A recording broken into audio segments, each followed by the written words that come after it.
Good evening, or good morning, or good afternoon, wherever you are in the world. It is 7 o'clock here in Chicago, where I live. My name is Lucy Gray, and I am the co-founder of Actionable Innovations Global, along with a couple of other people. And we're here to have a really great discussion with educator and entrepreneur Leigh Cassell today from the Human Digital Library, and a myriad of other projects that I'm excited to learn about today. So welcome, Leigh. We're so excited to have you here. Thank you. I'm happy to be here. And Leigh is also, I'll get a little bit more into her background, but let me tell you a little bit about what we do here at Actionable Innovations Global and what we're trying to accomplish. We are a professional learning community, and we're thinking about innovation in connecting classrooms around the world. We're also really interested in re-inspiring educators in the age of coronavirus. We think that teachers have been under a lot of pressure the last couple of years, and we're thinking about ways that we can reinvigorate and re-inspire teachers to innovate. We started out as a small group of educators who were interested in working together, and we've combined it with a previous professional learning community that I ran with Steve Hargadon called the Global Education Conference Network. So we're now Actionable Innovations Global. We have a online community of about 30,000 members. We do these conversations every week or so, and we're also writing about innovation and that sort of thing, other topics that interest us in Medium. We are going to be having a conference for sure in November, when the previous Global Education Conference used to take place. So I'm really excited about that. And we're just starting to plan that with our primary sponsor, which is World Savvy. So we're really excited about that. And more details should be coming out in the next month or so in terms of the call for proposals and things like that. So a lot is going on.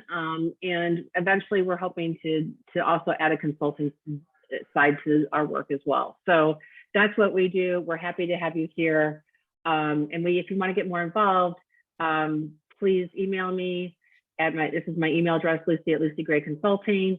And you can also join our space and promote your work and that sort of thing at Actionable Innovations Global. If you were a member of the Global Education Conference Network, previously, you're probably already in our space because we just moved it basically. But we would love to have more people involved with kind of the heavy lifting of this group. So if you're interested, shoot me an email and we can talk about that. You can find the recording to this in YouTube probably tonight, late tonight. You can also follow us on different social media platforms. If you scan the QR code here with your phone, it should take you to a link-free link where you can easily follow us and that sort of thing. So that's where you can find us. And then today, I would love for you to introduce yourself in the chat if you feel comfortable, and feel free to comment and ask questions using the chat. We also will have some time where you can grab the mic and talk to Leigh directly. Feel free to add your Twitter handle or your LinkedIn profile so that we know who you are or where you're coming from, what your interests are. And if you want to tweet anything out, our hashtag is GlobalEd22. The only thing that we ask people to do is when the main part of the conversation is going on, make sure your mic is muted in case there's background noise. Like I probably should mute when I'm not talking because my dog will start barking, I'm sure, momentarily. So just keep that in mind if you're here. And so I want to introduce to you Leigh Cassell, who is a kindergarten teacher in Canada. She is also an Apple Distinguished Educator, which is a community that I also belong to. It's something that has changed my life, and hopefully Leigh will talk a little bit about how that has influenced her work as well. And she also has 5 million projects going on. I'm exaggerating just a bit, but she has, she's a CEO and founder of the Digital Human Library, which we're going to hear about tonight, and of the Global EDU student Twitter chat as well. And I will give you the links to all of these, where you can follow her and that sort of thing in a second. There are other projects that she's working on, and I'll let her talk about that herself. But she's really she's an educator and she's an entrepreneur. And I think that's been a theme with all the guests that we've had so far since we started this series is a love of education, a love of teaching, but also a love of sharing that and being creative and finding other ways to connect people. So without further ado, I'm going to say hello to Leigh. Hi, Leigh, again. Hello. So do you want to give us a quick overview of what you do and what you're like, besides being a kindergarten teacher and the Human Digital Library? Do you want to elaborate on your background a little bit? Sure. Yeah, and thank you, Lucy, again for having me tonight. I'm thrilled to be here, and thanks everyone for taking time out of your busy schedule, especially this time in the year. I know Lucy and I came in tonight. I'm like, oh, good, you're wearing a hat, and we kind of had a laugh about that. It is hot here today, and my own children were out playing baseball and soccer, and I was cheering alongside. So a little bit about me. I am a proud mom of two, and I'm speaking to you today from Treaty 21 territory here, traditional land of the Anishinaabe people and home to the Métis Nation, Southwestern Ontario. I am, as Lucy said, an educator and an entrepreneur. I've been a teacher for almost 20 years now, which is really exciting. I spent quite a few years in the intermediate grades when I started my career, and then moved into primary. Fell in love with the littles, but also loved the big kids. And then I spent 5 years working as a technology coordinator in my school board, which was a whole nother adventure. And actually, it was just before I moved into that role that I was honored to become part of the ADE community with Lucy. And so, yeah, my year was 2015, which was really exciting. And being a part of the Apple community really was really motivating and inspiring. Lucy, you can probably attest to that first day when you were at Institute and sitting and looking around thinking, everyone in here has an incredible story and a journey to share. And, every conversation I had, I was just blown away at the creativity that was being brought into the classroom by such a talented group. And I'm sure, Lucy, you'd share your experience as well. So it's very similar. You feel there's a little bit of an imposter syndrome going on when you're in a room like that. And but it's I think you get over that because you realize how professionally generous everybody is, and everybody's willing to share and support and help out. And one of the things that Bill Rankin, who's one of my partners in this new Actionable Innovations Global, has said is that in the ADE community you get to know people and what their passions are and their specialties are, and if you need help with something, you can always find somebody who's going to be able to kind of give you guidance. Like, I probably should find somebody who can help me do this podcast a little bit better in terms of equipment and that sort of thing. And I could do that in the ADE community. And that's kind of a little bit what we want to, I think the ADE community has also been very elite. 50 teachers in the US get it every 2 years, and they haven't had a class for a while due to the pandemic. And how do you bring, I guess one of my driving questions is, how do you bring that kind of experience to everyone? Like, everyone should find their digital home, their group that resonates with them, so that they are inspired to do even more interesting things in their work. And so I think that's a little bit kind of that, we've learned from the ADE community about the power of such groups, and like, how do we make that more accessible to people is something that is very interesting to me.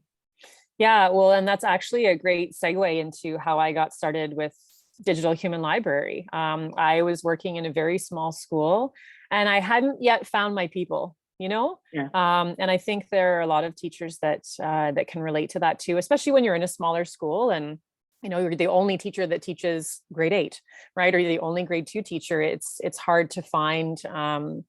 Well, it's a little more challenging, I guess, to find those opportunities to collaborate, especially when you feel like you have more to give. And so I started experimenting with video conferencing technology, and I'm going to say way back in 2010.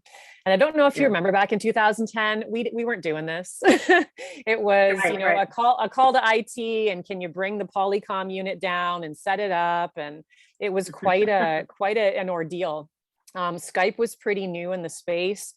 Teachers were just starting to, explore class to class connections. And that's really what I was doing. I was looking for teachers that wanted to collaborate, initially to, I think, help me find more of my people, but also to explore how I could bring new people and places and ideas into my classroom space for my students. So we started connecting with classes around the world. And it wasn't long before I was completely hooked. What an experience to be able to pull up a chair alongside my kids and learn from other students in other countries about their culture and traditions and celebrations, which fits so beautifully, of course, into our grade 2 curriculum here in Ontario. But none of that work would have been possible if it hadn't have been for my class that year. And that, their inquiries and their questions and their desire to learn drove the work forward. I just had only expected to connect with other classes. And then, I think it was probably 6 months into the school year, one of my kids one day said, "Can we talk to somebody at a zoo?" And I thought, well, I don't know.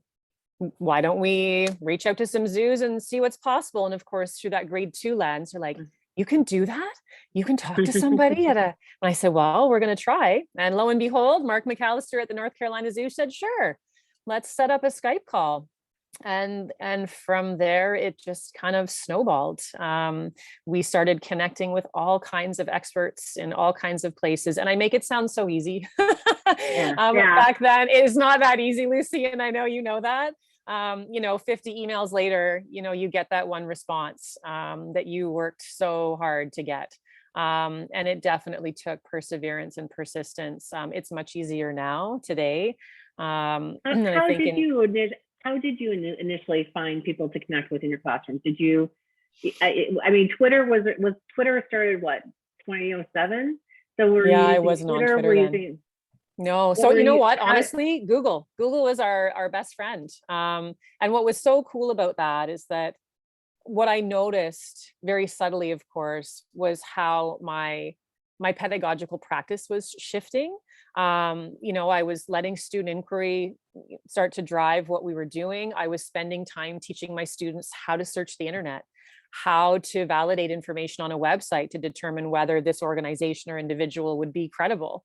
My teaching took a turn really and started focusing on critical digital literacies, digital citizenship, all of those 21st century, what we used to call 21st century skills, which are now, global competencies rebranded yet again to transferable skills. It's, it's all the same stuff, right?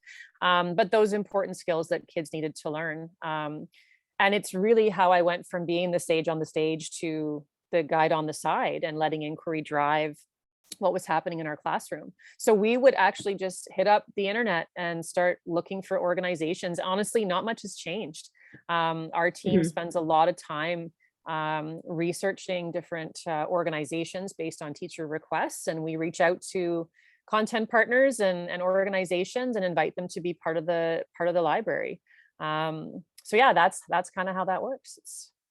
I think it's a skill set that teachers have, a new global competency or 21st century skill for teachers themselves too, to be able to identify where and who to find those resources. And it might have been, you've developed that skill over time, plus you have people that work for you now that do that. But I think a lot of teachers, particularly beginning teachers, don't have the bandwidth to do that. And so it sounds like the Digital Human Library just makes that a lot easier, takes away that step of doing that research, or that heavy research. At least there's still heavy lifting, I'm sure, involved with making those connections happen, because you have to build those relationships too. So tell us about, do you want to show us the Digital Human Library, or do you want I can walk you through what we have to offer. Yeah, for sure. And Lucy, it is it's a really rich process to be able to not only find people, but also there's so much vetting that we do as an organization. We actually spent a year working with some of the top teacher librarians here in Canada to develop a vetting process, to look at, how do we, it's one thing to reach out to somebody, but it's a whole nother thing to invite them into your classroom to talk to your kids. There's a lot that has to happen between, finding that person and sure, I'm interested to, we'd love to invite you to join our space. So that's really one of the focuses, is making sure that the people who do come in to Digital Human Library are safe, that we've done all of that heavy lifting, because it is really important, really important. With my last school that I worked in, I particularly with a fourth grade classroom, they were very interested in doing the 3 location calls.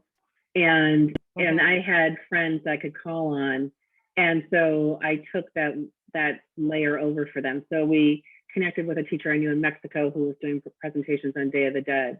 But I knew him personally, I trusted him, and I knew that he was okay. We brought a candy expert in to talk to the kids, who was a friend of a friend. So I knew he was going to be okay. Yeah. So that's something I have never, because I rely on the people I know, which not everybody has the same kind of network. I haven't really thought about the vetting so much, but you're absolutely right. That you have to know what's coming in, just like you would physically coming into a classroom. Yeah, absolutely. And one of the things I say to teachers is that inviting someone in virtually, it's I feel that there's less pressure, because you are somewhat, you have that, I don't know, few degrees of separation, I guess, because they're joining you via video. But yeah, I think in so many ways, Digital Human Library is that bridge between community and education. And we create opportunities for businesses and organizations and not-for-profits to engage with teachers and students in really productive ways. So yeah, I'll do a quick walkthrough of Digital Human Library. Yeah, I've got some program examples in here. I'm not going to play them tonight, but what I would be happy to do, Lucy, is just share the link to this little mini deck. And you can share that out. And then if people want to see different program examples, they can just take a look. But really at the focus of everything we do, it's about bringing people together to make a difference for kids. And Lucy, I would say arguably that is probably a statement, excuse me, that holds near and dear to your heart too, in the work that you do, right? While DHL is designed for students, really our intention, our intended audience is students. We want to help facilitate really meaningful connections and relationships, because at the heart of every significant moment of learning is a significant relationship. And I think I just kind of stole Rita Pearson's words and changed them around. But it is so true. So that's really what we do at DHL, and that's what we focus on. And we have a lot of goals, of course, that we're working towards. For me, what really speaks to me is the opportunity to provide equitable educational experiences that are experiential by way of the relationships that our content partners build with the classes and the students that they serve. But it's the equity piece here. And when I'm talking to you about our incredible library of experts, I am very proud to say that that's a resource that we make free and openly accessible to any teacher and student in Canada. And I'm also happy to tell you that we are starting to move into the US. So this is really, really exciting for us. But yeah, we're really looking to expand and diversify learning and create, as I said, that bridge, right, to establish a really meaningful role for community and schools. We've been doing a lot of work with Indigenous organizations in the past year, and what really speaks to me and really aligns with our work is the belief that education is a community event. That's not how we roll with it. We roll with it in a building within 4 walls. But education in an Indigenous community is supported by all people in the community. And that's something that we believe in wholeheartedly here at DHL. So Can I ask you yeah, go for it. About that? Yeah. So the indigenous emphasis, I think Canada's further along than the US is in terms of how they've approached reconciliation, or however you want to call it, with First Nations. Can you give us like a brief history of the initiatives, or how this has all come about in Canada? And it seems like it's a super important thing to know about here in the US, because we should be moving in that direction as well. Yeah, for sure. I'm going to stop sharing, then I'll come back to that. Yeah. So we, as an organization, I'm not sure where I should start. That's a pretty loaded question. There's a huge movement here in Canada to really to reconcile with our Indigenous ancestors. And I think you'll notice too that when I introduced myself, I started by recognizing the territory in which I live. And that's really, really important to me, to be able to work with not only Indigenous people, but in Indigenous organizations to further the education around reconciliation. In Canada, we have a Truth and Reconciliation Commission, and they put forth a series of calls to action based on a lot of research that they did here in Canada, to really uncover and tell the story of what's happened to Indigenous people here in Canada. And that, of course, our Indigenous people are original stewards of the land since time immemorial. There are so many opportunities for us to work together with Indigenous people to better understand how we care for the land. And of course, just how to be better people. There have been some, I don't want to get too deep into this, but there have been some absolutely horrific and horrendous discoveries, especially when we start talking about residential schools and the thousands and thousands of Indigenous children who have been buried in unmarked graves that are all being discovered now. There's so much going on in Canada, really working towards reconciliation, but there can't be reconciliation until we have truth. And truth requires us as settlers to relearn our history through an Indigenous lens. We only see through our Western lens. And I've been spending a lot of time working on what Shannon Ludit would say, who she's the CEO of the International Indigenous Speakers Bureau, of this two-eyed seeing, and being able to see the world in through both lenses. So we are doing a lot of work at Digital Human Library to contribute to reconciliation. We're working with different organizations to make Indigenous educational resources available to school systems here in Canada, soon to be in the US and then internationally, that help teachers explore Indigenous ways of teaching and learning, that follow a more Indigenous way of teaching and learning. And the beauty of the work that we're doing is not only are we as an organization contributing to reconciliation, but we're creating paths for teachers to participate in reconciliation as well, and of course for students. And so much of it comes from just taking that first step. I'll wrap this up here with, and I'm going to say, again, I'm going to quote Shannon from ISB, you can't go around the pain or under it. You have to go through it. You need to build relationships with Indigenous people, and you need to hear their stories and really listen. And there is the pain and sadness of some of those experiences cuts deep. I've cried more tears in the last probably year and a half than I have in a decade, learning from Indigenous people and what they've suffered. And I have more to give. There was on 60 Minutes here in the US last Sunday, there was a re-airing of a piece that Anderson Cooper did about a particular school that's still standing. It hasn't been torn down. And some of the survivors that attended the school went through it with him and explained what had happened to them. And it was so I have a glimpse of what it's about, but it's one story. It's of many, it sounds like. And I don't think I just don't think it's on the radar here as much as it could be. Maybe in certain parts of the country, it might be. But so I just think it's a fascinating aspect. And by the way, you're our first international guest here. So I think understanding this and looking to Canada for the way they're going about this in general, I think is important, because just with this movement towards more equity in general. So I want to make sure that we touch on that. So sorry for interrupting your slides. I just wanted no, it's all good. Context. I'm going to bring it back to how important the relationship piece is in that, because we read stories and we listen to the news and we have a moment where, we feel empathy or, that the pain and sadness that people might be going through, but then we move on with our lives and our days, and it's a blip.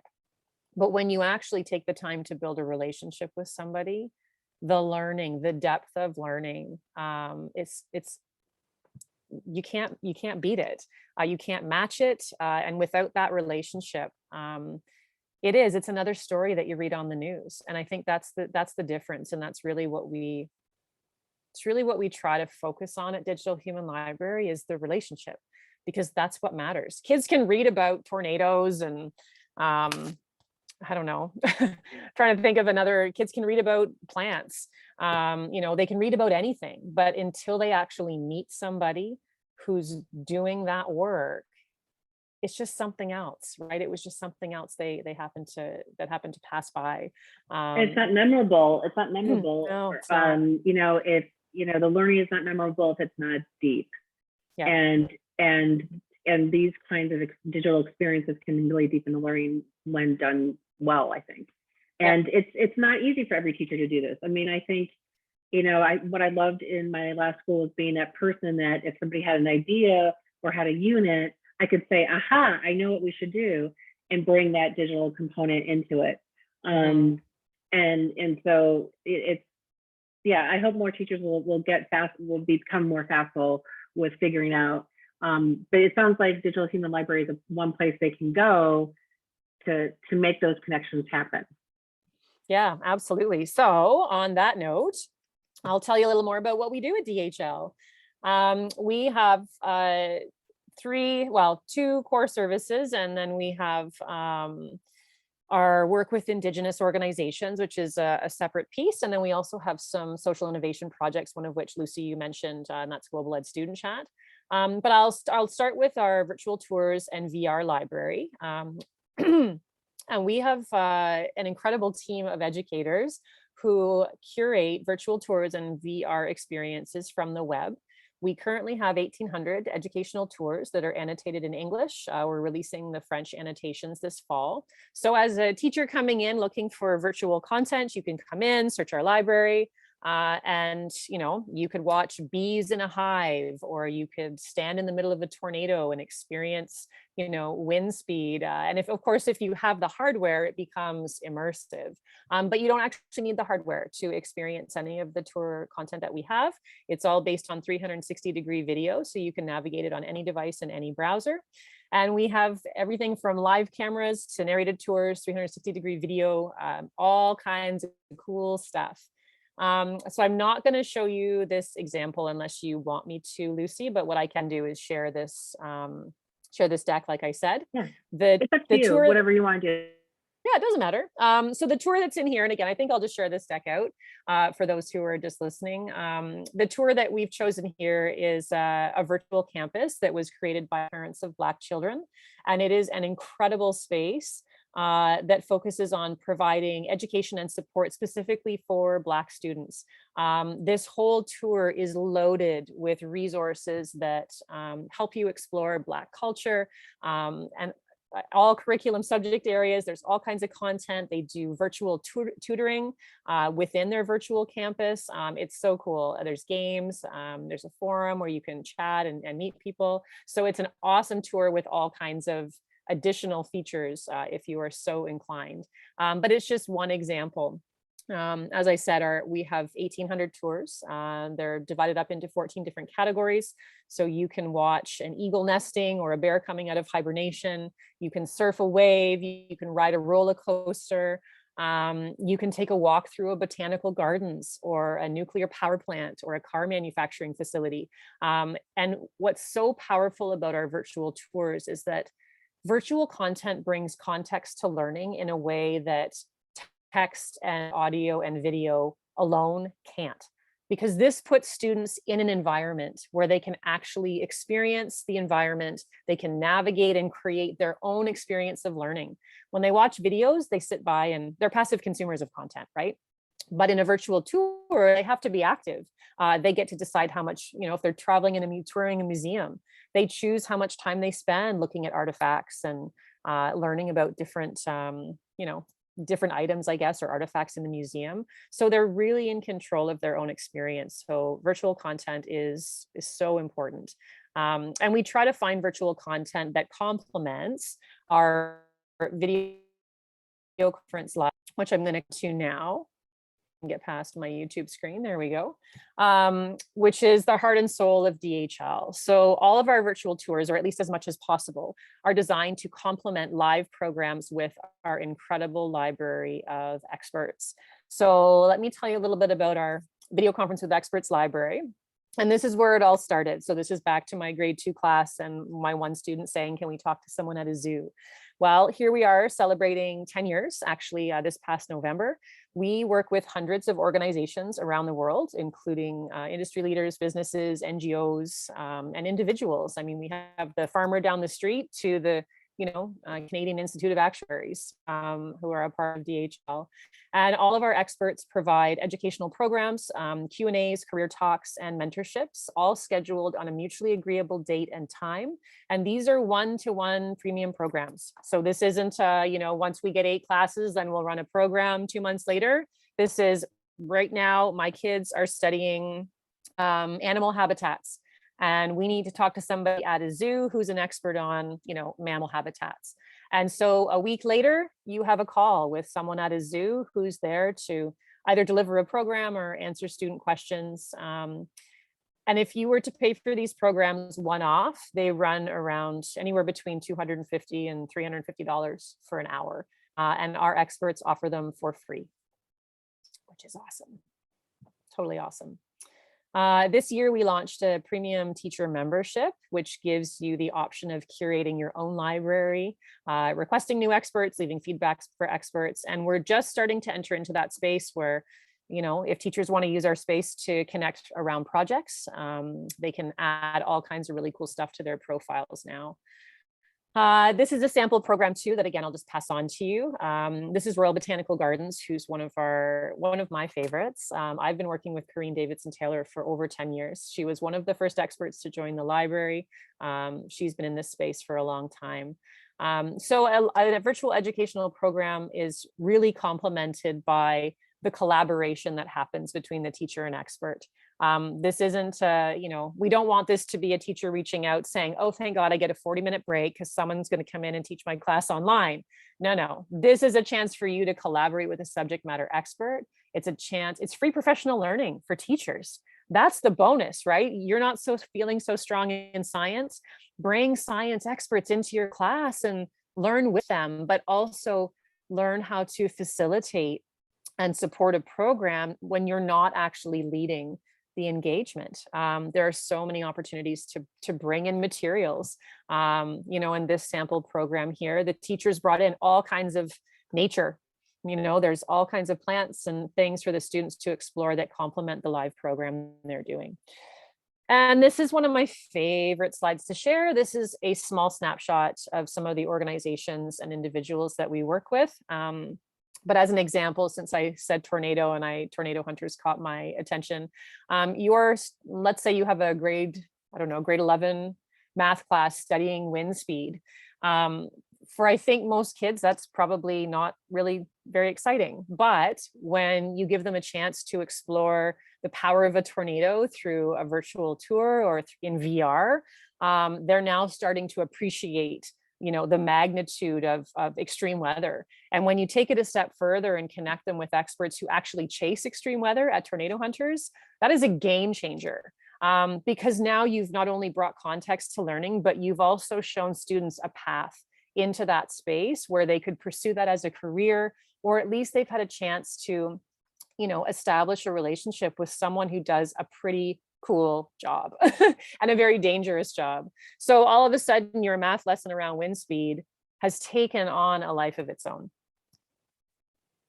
I can pause there, Lucy, if you want to chat a little bit about the library. Charlotte was asking in the chat if we could see a glimpse of a tour. A virtual tour, sure. Yeah. I don't know if that's too hard to do right now or whatever, but that was a request.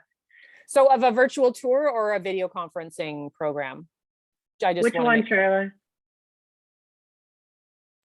The video tour, but if you want to wait and see if we have time at the end, that's great. Sure, let's do that. And if I do, then I Thanks. can show you some. Yeah, of course. Great, And I thanks. can actually walk you through the library if you want to see too. Great, thanks. All right, no problem. So, quick question for you. Yeah. So expanding into the US, what's that going to look like? Is it going to be, are you looking for partners, similar partners in US cities, or what's the story there?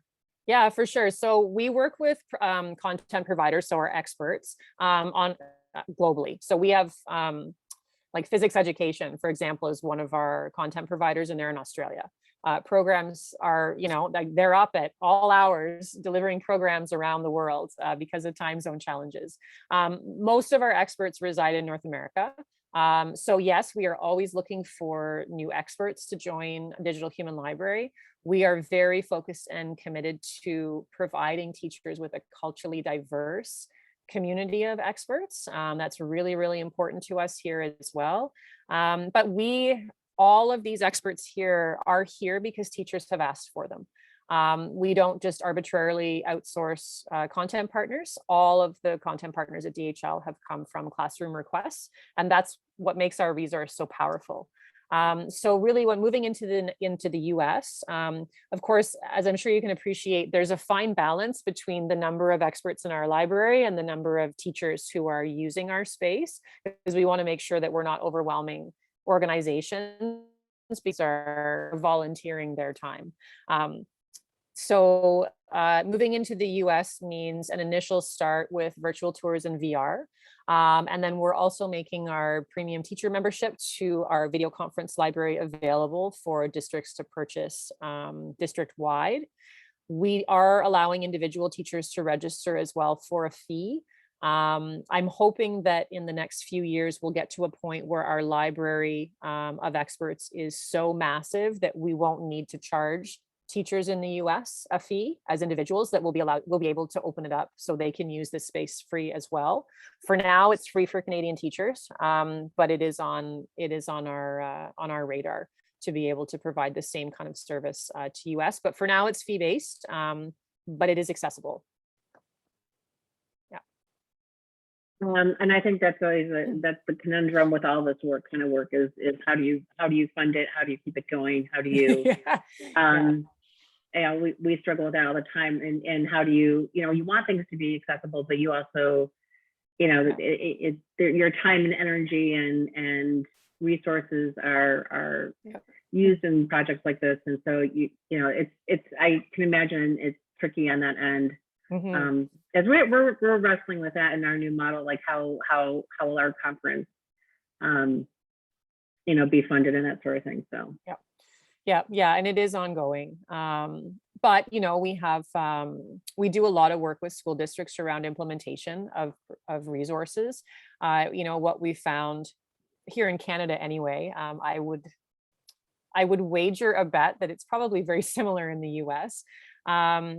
But here in Canada, more often than not, a resource is purchased by a school board because they have money that given year, right? And so, okay, we've got a year, let's put it out there. And of course, at the end of that year, they're not seeing the adoption rate that they were hoping for. And so we spend a lot of time working with school boards and educating them around change management theory. We focus on Leigh Cassell's model, where, we have the adoption curve, of course. And when we talk about our innovators and early adopters, they jump on anything as soon as it's out there. But this is a small percentage of teachers. We want to start with that large group of teachers who likely sees that resource come in and says, oh, it'll be gone next year, right? Or they don't check their email, or they look at it and think, oh, I really want to try this, but they're inundated with other things. Like there's a million reasons why that first year they don't see the adoption rate. It takes time. And when we look at change management theory, starting out building awareness that's step one. And quite honestly, Lucy, that takes upwards of a year, if not longer, for some teachers, right? Just to know that it exists before we move into understanding, right? Oh, okay, I know that's out there, but now I know what it does. Now I know what DHL is all about. Maybe I'll consider trying it. Well, we're into year 2 and we're just building awareness and understanding. It's not until year 2 and year 3 that you have that commitment, right? That's the third piece. And that's when teachers are actually creating accounts and using our resources and starting to explore how this type of learning can help shift teacher pedagogy towards a more inquiry-based model, towards a more experiential model of learning. And then, of course, that last stage is belief, right? Where we start to have believers come out of this work who are then advocates and promoting digital human library, not as a resource. It's a way of teaching. It's a way of teaching and learning. It's a way of thinking about modern learning. We are a modern library for modern learners. That's how we see ourselves. So that's one of the pieces that we struggle with too, Lucy, and I'm sure it's, similar, right? It takes time for people to get to know who you are and what you have to offer and why they should. And there's so many competing, there's so many competing initiatives. And interestingly, here in the U.S., and this might be helpful to you as you're planning for the U.S., there is a lot of federal funding right now from COVID, from the American Rescue Act. And schools have a fair amount of leeway with how they can use that funding. So it could be used to, for PPE and, COVID type of infrastructure type things, I believe. I don't think for general infrastructure, I don't think the funding can be used that way. But, if there's something like, with air filtering or whatever, I'm sure they can use them that way. The other piece of it too, is you can use it for things that will help kids with, college planning or social emotional learning type of activities and that sort of thing. And I'm not so sure. It'll be very interesting to see who is actually spending this money, how they're spending it, and if it's actually benefiting anyone. And they did have, individual districts had to have a plan, and the states had to have a plan, and the states had to submit it to the federal government. You can go, there's a website at Georgetown University that has all the listings of what each state is supposed to be working on. And they were also supposed to gather like local feedback for this thing, which I never saw anything in my town about it.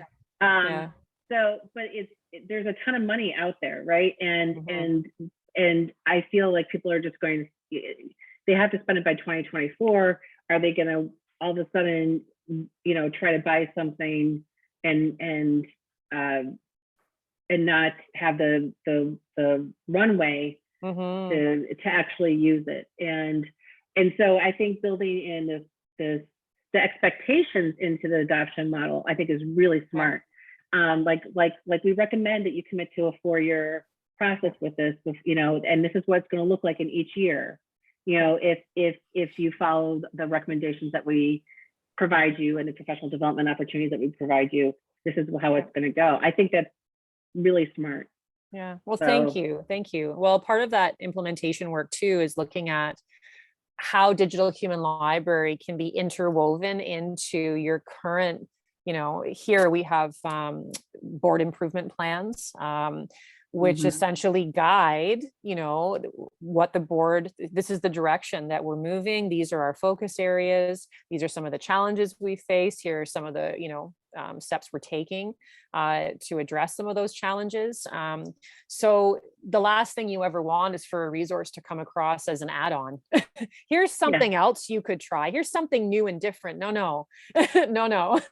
This fits in with anything you're doing. And I think that's, for me, part of what's so exciting about digital human library is you could tell me you could throw any pedagogical foci, any board improvement plan goal, and I can explain to you how digital human library aligns with it, because our people are our content, and people are living examples of the curriculum, right? Like, this is the curriculum brought to life. So it doesn't matter what you're working on.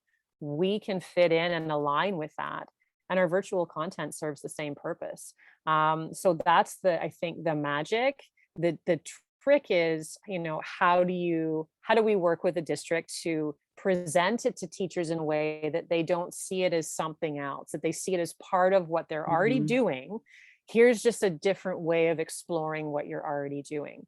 So that's, I think, part of the part of the work too, but it's exciting. I love the conversations we have with school boards.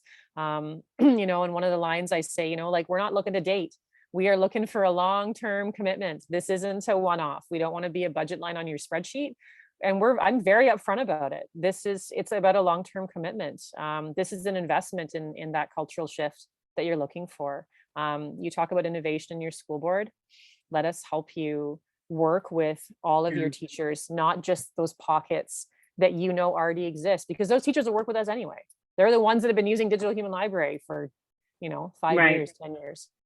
So what does it look like when a school signs up with you guys? What does it look like? What does the partnership typically look like?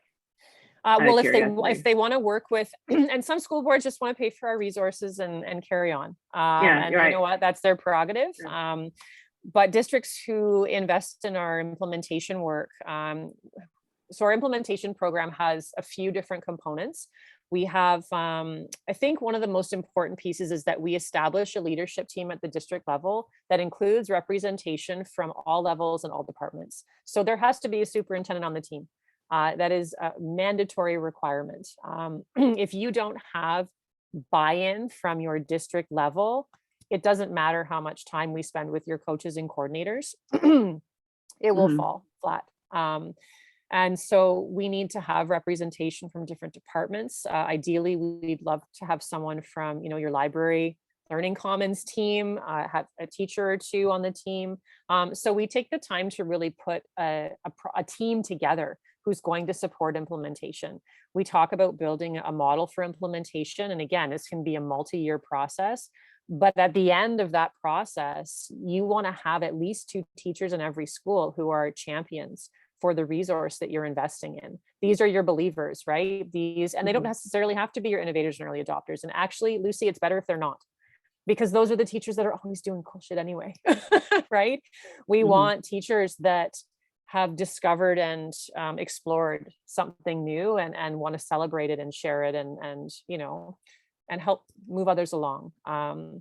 So after we establish teams, we actually work through a strategic planning process with the district to build a strategic plan for implementation. And we walk through everything that the district has going on, from board improvement plans to school improvement plans. We do a full needs assessment, and that strategic plan guides the work that we're going to do in year 1. And then we revisit and revise and update that strategic plan in year 2. And then, of course, there's quite a significant professional learning component to our implementation work. We have an off-the-shelf option. Districts can quite literally take these 9 programs and offer them to these groups, and these are the topics, and off we go. Or they can completely customize it 100%. So we are using their language. We're focused on all of their specific needs and goals, et cetera. So that is a huge piece, the professional learning. And then we build in all of the assessment pieces that are necessary. So we have this ongoing cycle of feedback, and we're constantly revisiting the work. And that's, you have to put the work in. There's just no other way around it. But if you put the work in, the success that we've seen has been unreal. How do you manage this on top of being a mother, a kindergarten teacher, and some of the other projects that you've been working on? Yeah, well, I'm actually, since I'm here and I'm a newly published children's author. This is my book, and I get to do this because I'm at home and I'm sitting at my desk right now. And my second book is coming out with my co-author, Jen Cassell, whom you may know. Yeah, I know who she is, yeah. This fall, so our second book is coming out this fall. Honestly, I work with amazing people, and Cassell is one of those amazing people. I wouldn't have written a book had it not been for her. And I think she would say the same when it comes to children's books. I am surrounded by incredible educators who are passionate and committed, and who have more to give, And honestly, I talk about all the things we do at DHL, but really I go out and meet new people every week. So do you, Lucy. I know you do. Yeah. I'm out meeting new people every week. And, I designed Digital Human Library to be a resource that was self-sustaining and self-serving. So just like you would go into a library, you can go into DHL and find your resources and borrow them, whether it's a person or a virtual experience. And it doesn't require anyone else, right? It's everything you need is there. I believe that teachers are talented and gifted and creative and just incredible human beings. And I don't need to provide them with lesson plans and unit plans. And, I can provide them with the resources. And I believe that they're going to come up with just incredibly powerful ways to leverage these resources in their classrooms. So I'm kind of hands off, right? We don't facilitate any of the programs. Teachers are more than capable. We just help get those content partners, to schools, and then teachers need to do the rest. But we create opportunities. I think that's a better way to look at what we do. We create opportunities. So yeah, it's a labor of love, Lucy. It's amazing. It's totally amazing. Before we get to Q&A and maybe doing a tour, tell us about the other things that you have going on. You have the Global Student Chat, Global Ed Student Chat. You have a speakers bureau for Native speakers or Native population. Or I would love to know more about that, because I think that's really interesting. I would actually be interested in recommendations for people for our conference in November who might want to speak at it. But tell us about your other things that you have going on. Oh, and the Kids Guide to Canada too, as well. Yeah, well, I'll leave that because that's just here for us Canadians. But it's okay. A Canadian may watch this one day. This is true. Well, A Kids Guide to Canada is a project formed in response to the Truth and Reconciliation Commission's call to action about building a new era of understanding, empathy, and respect. So very briefly, we continue to invite K-8 classes across the country to introduce their local neighborhoods and communities to the other children in Canada by adding a pin to an interactive map hosted by Esri Canada. So any class around the world at any time can browse this interactive map and learn about different kids in Canada. We host a Kids Meet Canada webcast. We actually have one coming up. I want to say June 21st. I just posted on our blog, so do check that out. Our webcasts are free. We connect classes in different parts of Canada to share about their local community and culture and heritage, and they're just amazing, So I would encourage you to check those webcasts out. That's one of the special projects that we do in addition to the Kids Guide. And then Global Ed Student Chat, near and dear to my heart, also a project I collaborate on with Jen Cassell. Michael Drezick is a teacher in the US who's also a lead teacher. We work with a global team of students to provide a global student chat that has a few components. We host a live stream every month featuring our student leadership team, different classes from different parts of the world, and a DHL expert to talk about the topic for the month. And that live stream is meant to be a provocation and to get other classes thinking and interested in whatever topic we're discussing. And then we host a slow chat across different social media platforms. So Twitter has been our home base for 4 or 5 years now. The student team decided this year that they wanted to expand to Instagram and TikTok. So we will also be doing some work in those spaces as well. But essentially, we host a chat each month based on topics we've crowdsourced from students around the world. And those topics tend to relate to character education, social justice, and citizenship. It's my chance to be a guide on the side, Lucy, and I love it. I love it. It sounds like I wasn't able to attend the collaboration with Global Ed Chat a couple of weeks ago. How did that go? It was so great. It was really exciting to be able to work with another organization. And that chat was focused on student voice and advocacy, which of course is a topic our entire student team is very passionate about. Well attended. Yeah, it's super fun. The live stream is great. I mean, that's probably the most attended part of what we offer every single month. This slow chat is something we're continuing to work on. But yeah, we'll be hitting the ground running again next fall. We always do. So we have an organization here in Canada, very similar to Common Sense Media in the US, called Media Smarts. we collaborate with Media Smarts for our first chat of the year every year in October based on the theme or the topic they've chosen for Media Literacy Week. So our first chat will be in October next year, and yeah, hopefully we'll see some of you there with some of your classes. Yeah, I think it's a great idea to preload or to have the live stream first and to inspire the rest of it. I think that's a smart move. Yeah, and we have our own website. Yeah, and moving to, if you want to put the link to the website in the chat, that would be great. Sure. And then moving to TikTok and Instagram too seems to be the logical thing, even though I'm totally clueless about TikTok. I need to get with the times. I used to, I love social media, but then some of these new ones, I'm like, oh my God, what do I do? Yeah, I'm TikTok literate as well, but I have a 12-year-old daughter, so I've got that covered. I'll help you. And then so tell us more about these programs. So you have actually more. Yeah, we're doing quite a lot with Indigenous communities, and just I'm mindful of the time. We have educational content that we are providing to districts that's created by Four Canoes. Four Canoes is a Canadian content creator and publisher, also formed in response to the Truth and Reconciliation Commission. And they're creating a 28 edition series and children's books that will feature 28 different Indigenous communities around the world. Actually, if I stop sharing, I can do this on this side. These are the Four Canoes, some of the they are volumes and they are incredible. So we make that content available on a digital shelf. So districts can access those resources on any device in any browser, no downloads required. And the best part is that to access this content, one of those editions is $15 per title per school.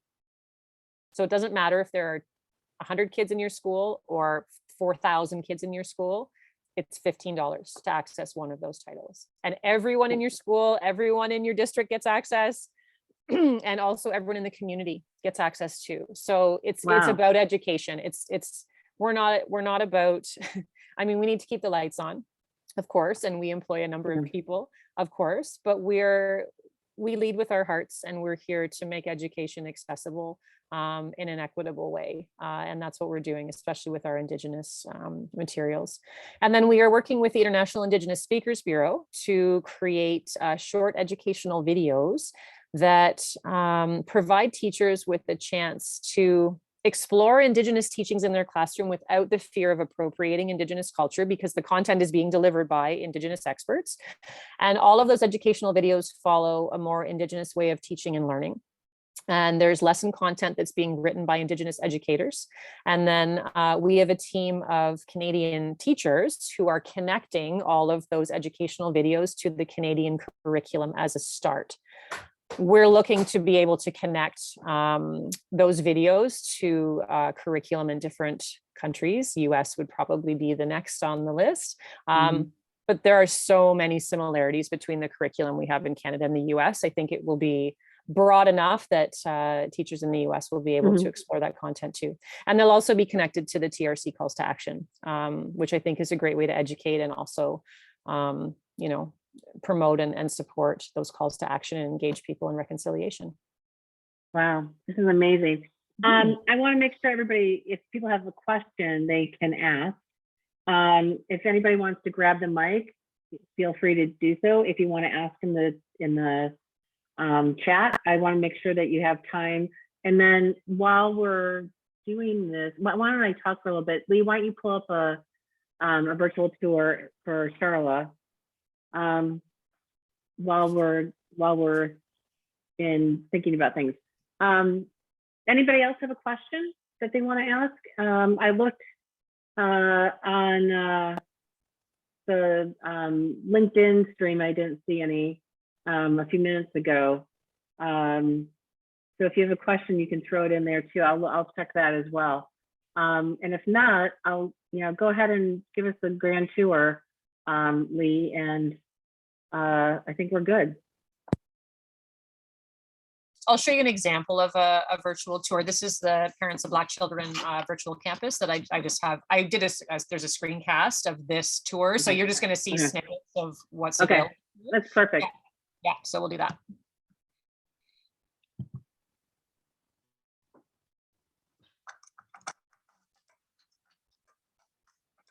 So is this like in Second Life that they have this community, or what? I mean, is Second Life still around? What do they use? This is free. Anyone can access this virtual tour. I mean, all of our virtual tours are online, right? We just source them, vet them, and then curate them in a library. We annotate them so teachers know what they're getting into. And then when they click on the link to the tour, it opens up in a new tab in their browser and they can experience the tour. But how did the organization who produced this, what did they use to create the tour, out of curiosity? Oh, you know what? I'm not sure what platform they built it on. That I don't have access to.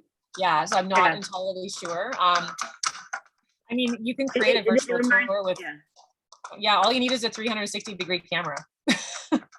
Yeah. And you create a virtual tour. It's just a minute, a snippet of one in a minute.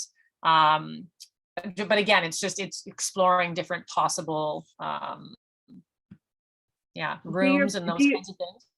Do your partners, like the Black Parents group that put together that one, do they find that they get more increased traffic to their websites and that sort of thing as a result of partnering with you? I would assume that would be one of the benefits.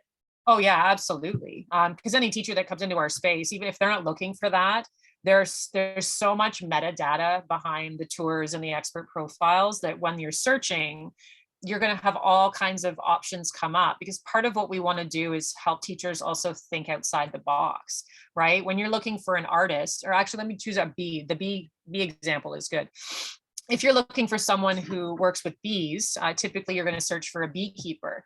But there's an incredible author that we have, Elizabeth Waghart, and she's the author of the Queen Bee series. And she's studied bees, and all of her novels take place inside a beehive, right? So yes, it's cool to talk to a beekeeper, or someone who owns an apiary, but think about the experience you'd have then talking to a children's author and how that ties in with your literacy program.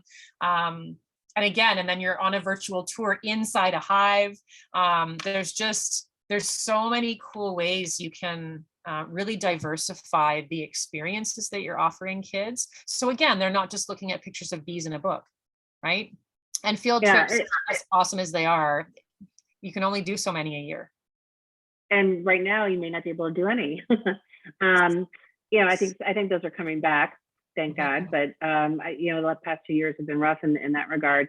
It just seems like it's kind of serendipitous. Like if you just go into the library and search and see what you can come up with, you might find some things that you weren't necessarily expecting if you can search well in there. So it's free for Canadian teachers right now, all the content, correct? But then they can get subscriptions. Their schools can get subscriptions with enhanced services, it sounds like, from you. And then if a US teacher wanted to go on there right now, they would have to pay a fee? Yes. Yeah. So if you want our virtual tour library for the year, we only charge $25 a year. So $1 a kid. Okay. It's super inexpensive because again, we want you using it. That's what matters, is that you're using it and you're using it with your students. If your district subscribes, we provide you with a unique access link for your students, so they can actually browse, because we don't allow students we don't host any student data. We have no student accounts at DHL, none whatsoever. Very important to note. So with a district subscription, we give students a link that bypasses our whole login and just takes them right to our search page. So kids can actually search our tours and do that themselves, that's the bonus, right, of having your district come on board with us. But as an individual teacher, you can access that stuff too. And our video conference library has a membership fee. It's $99 a year if you want to access our video conference with experts library if you're outside of Canada.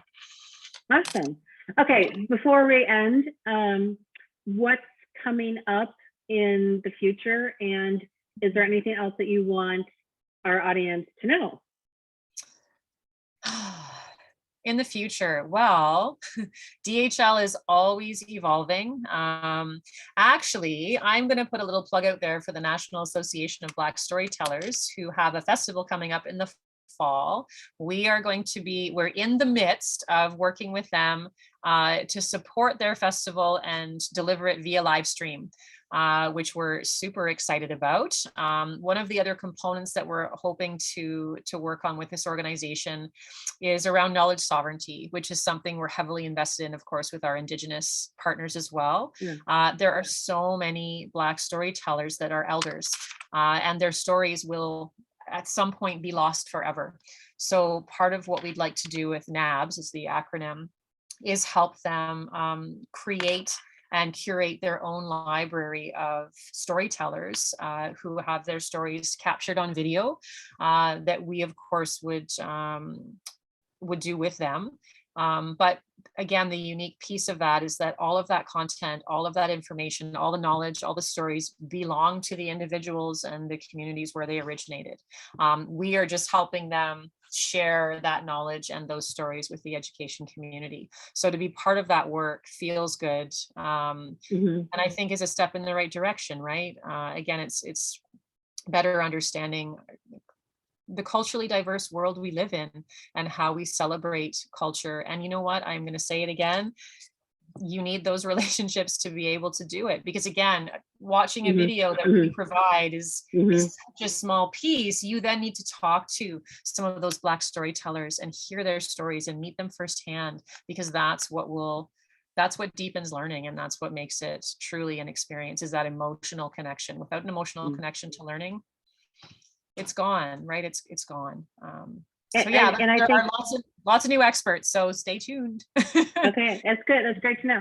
I was watching a webinar today from the Aspen Institute about early childhood education and equity, and you know, part of the work of people who have the means or the privilege is to empower others and to give others a platform and highlight them.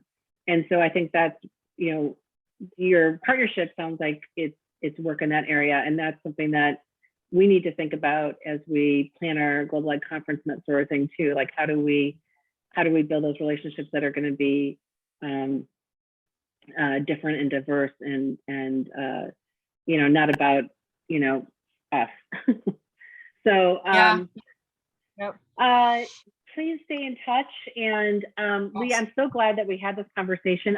You know, when Bill and I talked with you a couple of months ago, we were so wildly impressed with your work and your energy and your enthusiasm. And I just want to say I'm so impressed. And if you can do what you're doing, you're serving as inspiration for me for kind of rebuilding global actionable innovation. So I may be, I hate this expression, but I may be tapping your brain for ideas at some point down the road, because I think the underlying part of the story is how you've not only been a great educator, but you've been able to build an organization and get other people to buy into this network and this dream and this idea.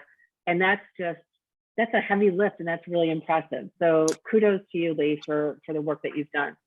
Well, thank you, Lucy. And I'm going to throw a shout out to you, because in my 20 years in the classroom, your name comes through my inbox with all the incredible things you're doing that align with our mission, which is what I led with tonight. And it's about bringing people together to make a difference. So Lucy, you have continued to motivate and inspire me, because I would watch and see all of the amazing things that you were involved in and leading to bring people together. And so, you know, let's do more together. Let's do more together. And, you know, for all of you who came tonight, speaks volumes to your commitment and, you know, just to your passion for making a difference and staying current and looking for new and exciting ways to engage kids. So kudos to you, especially, again, it's the end of June. I can't believe it. I know. So thank you for your time. And I mean, we're over time and you're still here. We always go over, sorry. That's okay. We'll let you go. Let me stop recording and then we can chit chat a little bit